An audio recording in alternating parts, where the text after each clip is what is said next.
Welcome to this short lecture about themes and symbols within the Adventures of Huckleberry Finn, and we're especially going to be looking at the contrast of moral beliefs of characters such as Huck and Jim versus the rules and laws of society, which would be represented by someone such as Widow Douglas and Miss Watson within the context of the novel. Certainly one of the major concepts and themes, issues that's present within the novel is the idea of slavery and certainly the racism that goes along with such slavery.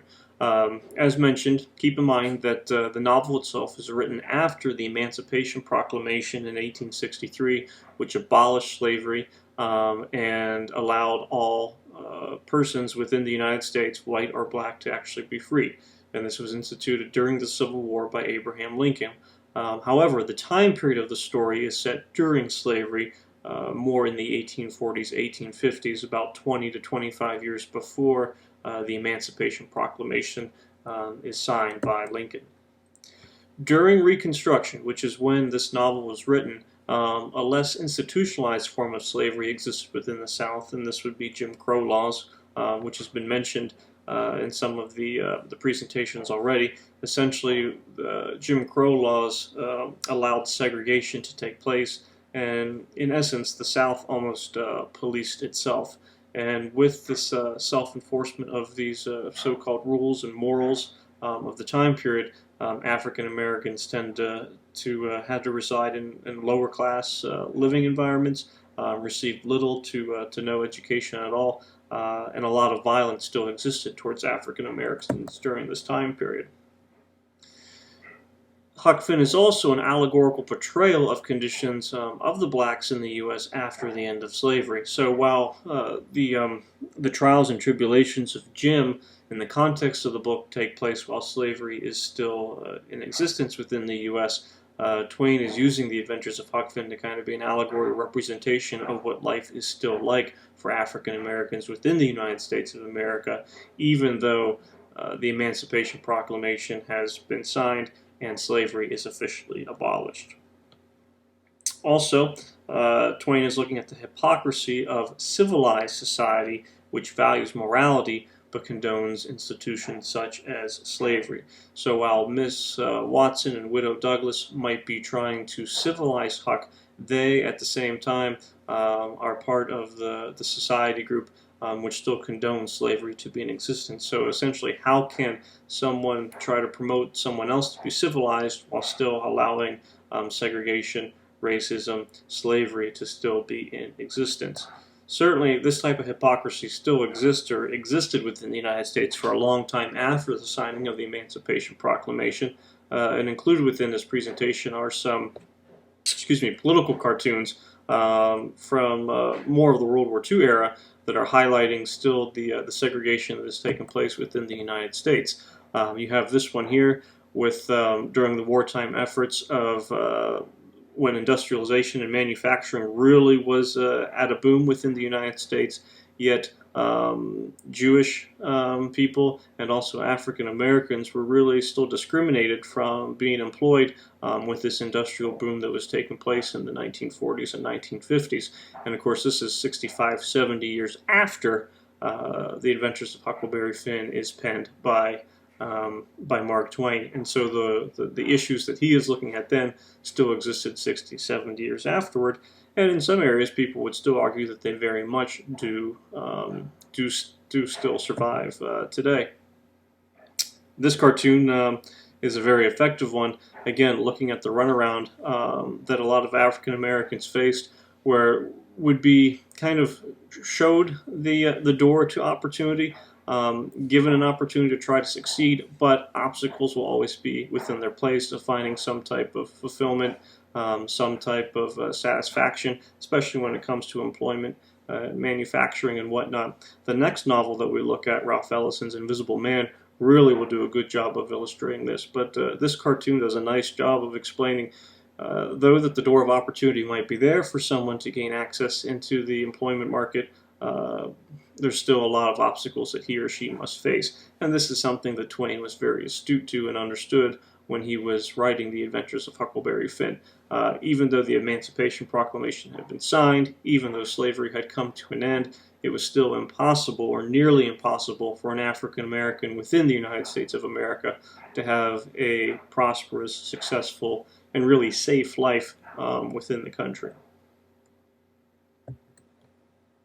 Continuing on with this hypocrisy of the civilized society, because again, this word of civilized is something that really comes up quite a bit within the Adventures of Huck Finn. Society's laws, and really again, those portrayed by someone like Miss Watson and Widow Douglas, versus the higher moral values of characters such as Huck and Jim. So even though Huck and Jim would not be civilized characters, they are demonstrating more of a moral conscience than other people, and Huck is really an excellent example of this, where he goes from a transformation of being an adolescent, essentially racist boy, to someone who really values Jim as a person, not as an object or a slave. Yet someone such as these adult characters still would view African Americans more as objects, caricatures, not as real individual people. Rules and precepts that reflect faulty logic, and of course this could be some of the religious support that was used to condone slavery. But the idea that the civilized society has rules, but the logic behind them end up being faulty, and there's no support, no real backing at all, especially when it comes to the condoning of slavery within the United States. Again, this idea of civilized versus natural, Huck is much more of a natural liver. He's someone who exists within the world as it is. He is unclean at times. He is certainly incorrigible at times. He is a natural boy. He is not civilized, yet again, he is the one who ends up having a lot of these higher moral values over the people that live within the civilized, and use quotation marks around the term civilized society. A just society, as we mentioned, that condones slavery, again, part of this hypocrisy. Unstudied justice is blinded by cowardice, prejudice, and a lack of common sense, and this is something that people can pick up on, certainly while reading The Adventures of Huckleberry Finn. A lot of the adult characters either seem to be blinded by cowardice, prejudice, lack of common sense. They don't do the right thing at the right time when it comes to the handling of Jim and other African Americans within the novel. And seemingly good characters are slave owners. There are characters within the book, again, coming back to them quite a bit, but Miss Watson and Widow Douglas would be good examples that do seem to have goodness within them, that do seem to care about people, such as Huck wanting him to grow up to be a good person, yet at the same time they still end up being slave owners themselves. So there's this hypocrisy that exists within a quote-unquote good person who still is partaking in this horrible institution of slavery. Again, another example from political cartoon, again, the 1940s, where the idea of uniting white and black labor, much like the other cartoons from before, where you can see that really it is the white labor that is being utilized.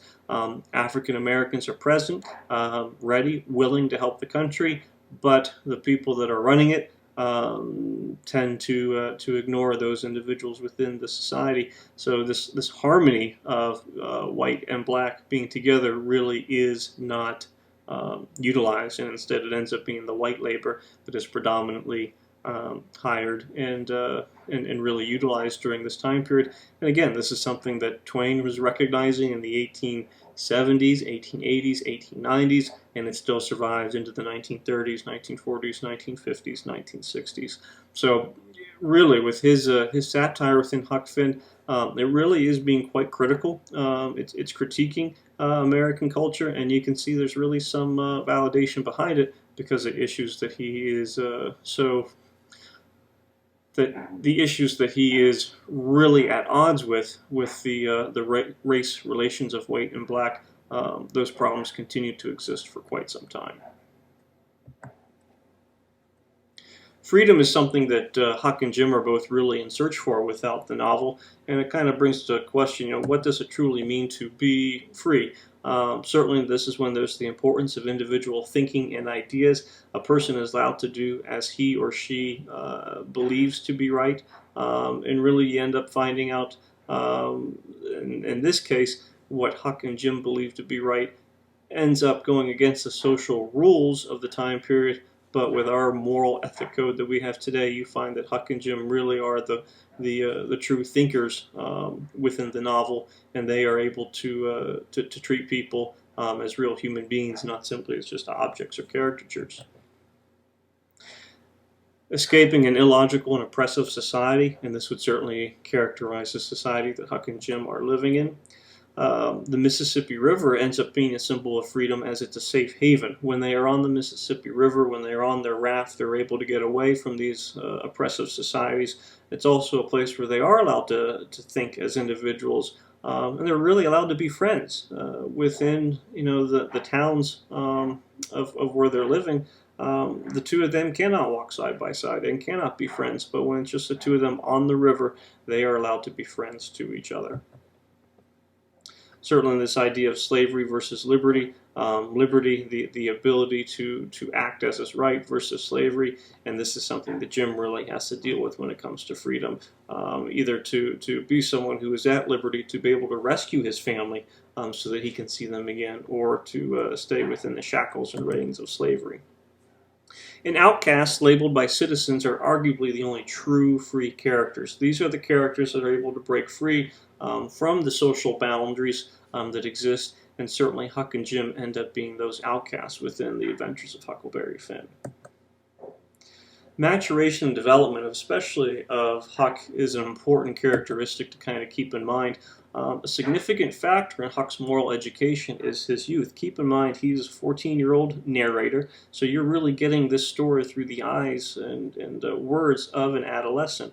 This is important because an adolescent is still able to grow and mature as he or she experiences various events. So being open-minded is a quality that Huck represents as a child, which allows for his development and his maturation.